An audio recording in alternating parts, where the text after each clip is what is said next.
भी मुझे लगता है कि जब तक भारतीय शिक्षा प्रणाली से इम्तहान खत्म नहीं हो जाते, तब तक इम्तहानों के लिए ये जो सेंटर देने की व्यवस्था है उसे समाप्त किया जा सकता है।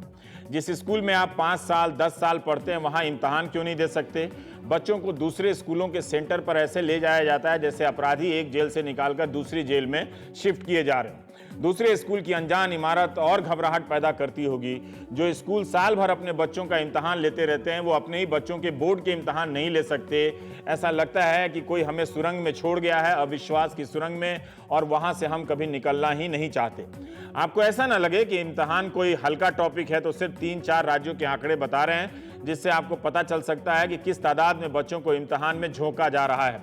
राज्यों के मुख्यमंत्री, शिक्षा मंत्री शुभकामना संदेश छपवा रहे हैं। प्रधानमंत्री ने भी इस चुनावी व्यस्तता से समय निकालकर मन की बात में यह बात कही है कि इम्तहानों से घबराना नहीं है। सीबीएसई के 12वीं बोर्ड में 11 लाख छात्र, 10वीं बोर्ड में 16,68,000 छात्र और यूपी बोर्ड में 12वीं में 26 लाख से भी ज्यादा छात्र इसी हंगामे में इम्तहान दे रहे हैं। 10वीं बोर्ड में 34 लाख छात्र इम्तहान दे रहे हैं। तो उन घरों में तो सोचिए कोई चुनावी माहौल तो होगा ही नहीं। 12वीं बोर्ड बिहार में 12 लाख बच्चे उससे भी ज्यादा इम्तहान दे रहे हैं और 10वीं बोर्ड में 7 लाख से ज्यादा। आपके मध्य प्रदेश में 10वीं और 12वीं में 20 लाख से भी ज्यादा बच्चे इम्तहान दे रहे हैं। जो बच्चे अवसाद के शिकार हैं, डिप्रेशन है, उन्हें कुछ मन नहीं लग रहा किसी काम में, वो जरा खुद को संभालें। राहु केतु का ना तो प्रकोप होता है, ना उनकी कोई कृपा होती है। विषय को समझिए, तर्क से देखिए, लिख दीजिए। बाकी का लोड मत लीजिए। अक्षत छिड़कने से कुछ नहीं होने वाला है, वो सब करके देख लिए, किसी का कुछ नहीं होता। क्लास में ध्यान से सुनिए और व्हाट्सएप छोड़कर एकाग्र रहिए। इम्तहान वो जंग है जिसमें हर साल देश के लाखों बच्चे झोंक दिए जाते हैं। वो निकलते नहीं कि फिर एक नए बच्चों की पीढ़ी जो है बैच उसमें झोंक दी जाती है। इसके लिए व्यवस्था अवसरों को सीमित करती है, वैकेंसी कम करती है, अच्छे स्कूल कॉलेज कम बनाती है, ताकि आपका तनाव बढ़ता रहे, आप लोन लेकर प्राइवेट कॉलेजों में दाखिला लेते रहें। आपके तनाव से सिस्टम दूसरों के लिए जो अवसर पैदा करता है, ये जब आप समझ लेंगे तो इसी कारण से आप तनाव में नहीं रहेंगे कि आपकी इस एक कमजोरी से दूसरों का धंधा चल रहा है। इसलिए तनाव मत लीजिए। उस भूगोल के विषय को याद कीजिए, क्लासरूम को याद कीजिए, जिससे कई पीढ़ियों से लोग याद कर रहे हैं अमेरिका किधर है, अफ्रीका किधर है, दिल्ली किधर है और हरियाणा किधर है। स्कूल में लाखों बच्चों को पूरी दुनिया में ग्लोब पढ़ाया जा रहा है, भूगोल पढ़ाया जाता है। इसके बाद भी हम और आप गूगल मैप लेकर अपने शहर में दूसरों का पता खोज रहे होते हैं। ये भूगोल की पढ़ाई की कामयाबी का एक नमूना है।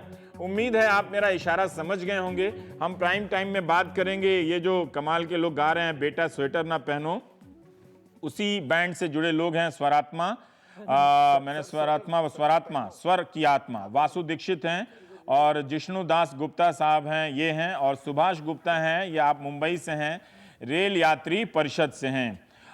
वासु साहब, मैं आपसे जानना चाहता हूं कि ये जो बैंड बनाया है आप लोगों ने कि प्रेशर पंथी नहीं चलेगी, पागलपंथी चलेगी, मैं थोड़ा सा इसकी पृष्ठभूमि जानना चाहता हूं कि क्या है और कौन लोग हैं जो आप लोग ये सारा काम कर रहे हैं अच्छा वाला।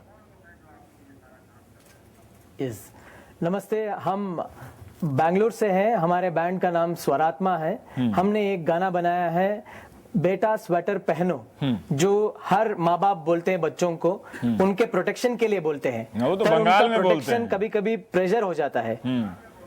हाँ, बंगाल में बोलते हैं, बेंगलुरु में भी बोलते हैं। अच्छा। तो उनका जो प्रोटेक्शन है वो कभी कभी प्रेशर बन जाता है। अच्छा। तो उसी के बारे में ये गाना है। हाँ। ना ये सिर्फ इम्तिहान के बारे में नहीं है। हाँ। रोज बच्चों का इम्तिहान लिया जाता है। हाँ। हर चीज में, खेल में या गाने में या डांस में या पढ़ने में, सब चीज में एक प्रेशर बन जाती है। उसी के बारे में ये गाना है। अच्छा जिष्णु जी, आप कुछ ध्यान देना चाहते हैं? कोई ऐसी पंक्ति जो सुना दें जो आपको लगता है कि इस पे जोर देने से जो बच्चे, लाखों घरों में जो बच्चे बैठे हैं दम साध के, उनका मन कुछ रिलैक्स हो सके। तो देखिए, गाना हमारा जो है बेटा स्वेटर पहनो, स्वेटर को हमने एक तरह से एक मेटाफर की तरह, एक मुहावरे की तरह यूज किया है, क्योंकि पेरेंट्स ये चाहते हैं, माँ बाप ये चाहते हैं कि हम सुरक्षित रहें, हम कामयाब रहें, लेकिन उनकी जो इच्छा है उनमें जो तनाव पैदा हो जाता है, ये गाना उसके बारे में है। तो हम ये चाहेंगे कि हम थोड़ा सा मतलब 2 लाइन आप लोगों के लिए सुनाएं, मन बहलाएं, आपकी इजाजत अगर हो तो। जरूर।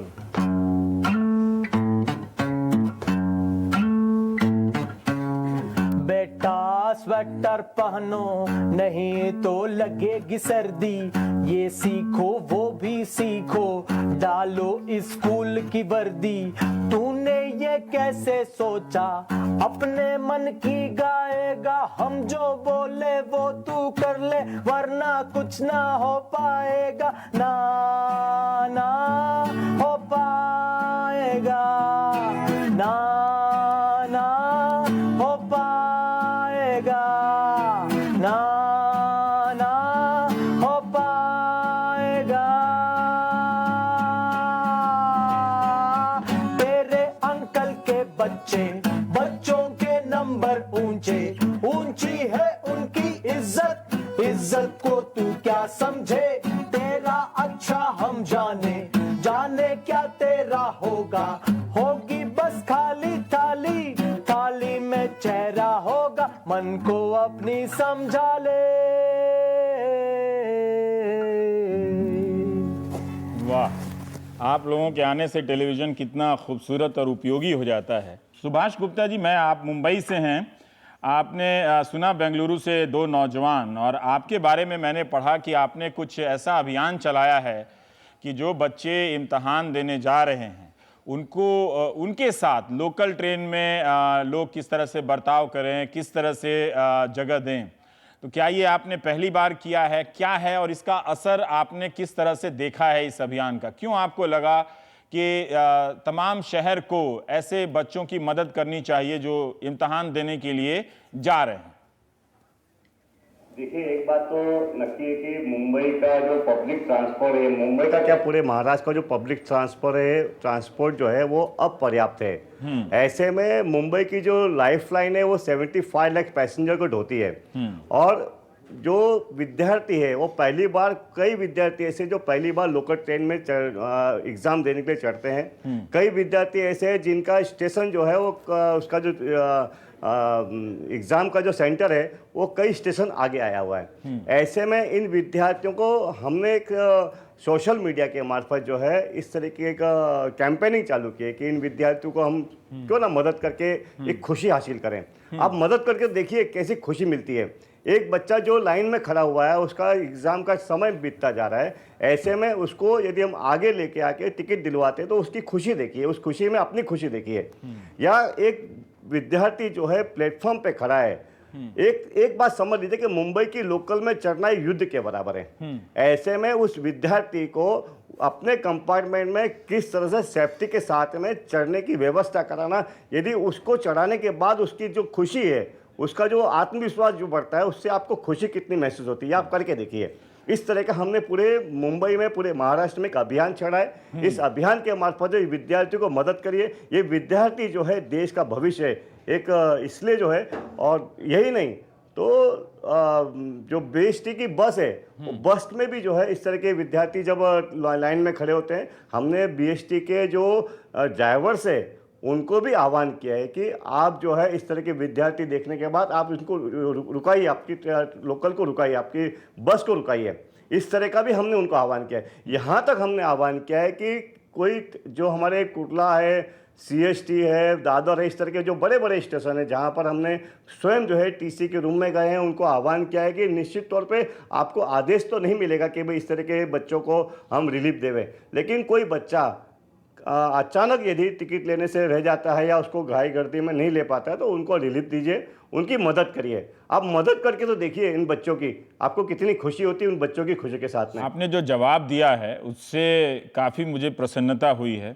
और इम्तहानों के इस तनाव के दायरे में पब्लिक ट्रांसपोर्ट की क्या भूमिका हो सकती है, कम से कम मेरी नज़र से ऐसा कोई साहित्य नहीं गुजरा, क्योंकि दिल्ली में CBSE के इम्तहानों के दिनों में अब तो फिर से शुरू होने वाले हैं, काफ़ी कुछ छपता था, तो ट्रैफिक जाम तो हम समझते थे, लेकिन इस तरह की बातें आपसे मैं पहली बार सुन रहा हूँ। हो सकता है कि ये भी जो शिक्षा और इम्तहान पर जो लोग पढ़ते लिखते हैं उनके नज़र में हो। ये एक बहुत ही महत्वपूर्ण बात है। पर आपने इसको यहाँ तक आप कैसे पहुँचे इन बातों को देखकर? क्या आप हर साल इस तरह के पहली बार आए बच्चों से आप दो चार हो रहे थे, उनके अनुभवों से उनको आपने देखा इस तरह से परेशानियों से गुजरते हुए?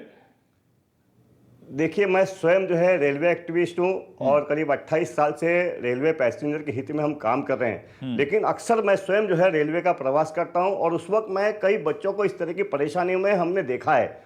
और इसलिए नॉर्मली हमारे कार्यकर्ता जो है रेल यात्री परिषद के, यात्री संघ मुंबई के हो या कोटला रेलवे प्रवास, इस तरह के हमारे जो पैसेंजर एसोसिएशन के कार्यकर्ता है, नॉर्मली हम लोग मदद करते ही है। लेकिन इस बार हमने सोचा क्यों ना पूरे महाराष्ट्र को इस अभियान में जोड़ा जाए। कहीं ना कहीं लोगों को आक्रोश किया जाए कि नहीं, हम मदद कर सकते हैं, हमने मदद, कई लोग मदद करना चाहते हैं लेकिन उनको जो है मदद के लिए आह्वान की आवश्यकता होती है। ऐसे में हमने इस बार कैंपेनिंग किया कि चलिए आप एक बार मदद करके देखिए, बच्चों की कितनी खुशी मिलती है। और ये योजना हमारी इतनी अच्छी रही कि कई तरह की मेरे पास फीडबैक आए कि सर बहुत अच्छा लगा, बहुत अच्छा लगा, एक बच्चा मेरे साथ था। कुछ फीडबैक बताएंगे? मैं उदाहरण के तौर पे बताऊंगा कि मुंबई से करीब जो है एक डोंबिवली रेलवे स्टेशन है, जहां पर एक यात्री का मुझे कॉल आया। उन्होंने कहा सर आपका नंबर भी मेरे को व्हाट्सएप पे मिला, आपका जो इस तरह का योजना थी मैं उसमें शामिल हुआ। और इत्तेफाक से मुझे जब मैं पढ़ रहा था, मैं अपनी उस वक्त जो है एक बच्चा मेरे को लाइन में लगा देखा, तो मैंने स्वयं जो है वो लोगों को आह्वान किया कि बच्चे को एग्जाम पे जाना है, कृपया आप जरा ये करें। तो तुरंत जो है लोगों ने उसको टिकट की व्यवस्था की, उसको आगे जाके टिकट लेने की व्यवस्था की। लेकिन वो बच्चे का जो माहौल था, उसको जो खुशी थी इस चीज़ की, उसको बहुत अच्छा लगा। उसको लगा कि मुझे इंपॉर्टेंस मिली है, मुझे मैं एग्जाम देने जा रहा हूँ, यानी कि बहुत अच्छे काम के लिए जा रहा हूँ। उसकी खुशी देख के मुझे सर बहुत खुशी हुई। इस तरह का मेरे को एक डोंबिवली से कॉल आया, एक जो है विरार से मेरे को कॉल आया, जो मैडम थी, उन्होंने कहा कि सर मैं लेडीज कंपार्टमेंट में हमेशा जाती हूँ फर्स्ट क्लास के, और एक दो बच्ची जो है वो खड़ी थी। तो मैंने उनको पूछा कि बेटा आपको कहाँ जाना है? बोले नहीं मुझे तो हमारी बांद्रा में जो है मुझे जाना है और इस तरह का मेरा एग्जाम वगैरह है। तो उन्होंने तुरंत जो है अन्य जो जितनी भी महिलाएं थी उनको कहा कि देखिए इनको 10वीं के एग्जाम में जाना है, क्यों ना हम इनको मदद करके पहले आगे चढ़। क्यों क्या होता क्या है, इस तरह के जो लास्ट स्टेशन होते हैं वहाँ पर गाड़ी आने के बाद इस तरह से युद्ध की तरह जो है लोग चढ़ते हैं कि छोटे मोटे बच्चों को तो चढ़ना मुश्किल ही होता है। लेकिन वो जो वहाँ पर उन्होंने उस महिला मेरी सह यात्री ने जो किया, उससे उन बच्चों को बहुत अच्छा लगा। ऐसे ही जो है कई स्टेशनों पर इस तरह का माहौल हुआ है। और यही नहीं सर, बीएसटी के बस पे भी इस तरह का माहौल बना है। कई जगह पे आज ही मेरे को एक कॉल आया और यहाँ मुलुंड से, और मुलुंड से टीसी ने एक स्टूडेंट्स को जो है मदद की जी। उसने फोन किया, सर आपका मैसेज हमारे तक मिला और एक बच्चा जो है वो चढ़ नहीं पा रहा था, मैं स्वयं आगे गया और उस बच्चे को चढ़ाने की व्यवस्था की। इस तरह का जो माहौल बना है, मैं एक ही चाहता हूं कि प्रधानमंत्री यदि एक कॉल करते हैं पूरे देश में सफाई के लिए पूरा हिंदुस्तान लग सकता है, क्यों ना इस तरह का कॉल, इस मदद का कॉल जिसमें हमें वाकई में खुशी मिलती है। मुझे भी सुभाष जी, मुझे भी यकीन है कि वो इम्तहानों पर अपने मन की बात में जोर देते हैं और आपका जिक्र जरूर करेंगे, क्योंकि इस तरह का प्रयास तो पहली बार सामने आया है, मतलब सार्वजनिक रूप से आपके जरिए। और भी लोग करते ही रहते होंगे स्थानीय स्तर पर। जो आप जो अनुभव बता रहे हैं, मुझे नहीं लगता कि उनकी नज़र से ये बात अब नहीं गुजरेगी, क्योंकि जब भी इम्तहानों के मौसम आएंगे आपका ज़रूर वो इस तरह की चीज़ों का वो जिक्र करते भी हैं मन की बात में। और एक ये सिस्टम के तहत एक लोक संस्कृति आप नहीं बनाना चाहते हैं कि किस तरह से मदद किया जाए। सुन के ही आपके अनुभव को इतना मज़ा आ रहा है कि हम आप क्या बताएं, हम बता नहीं सकते।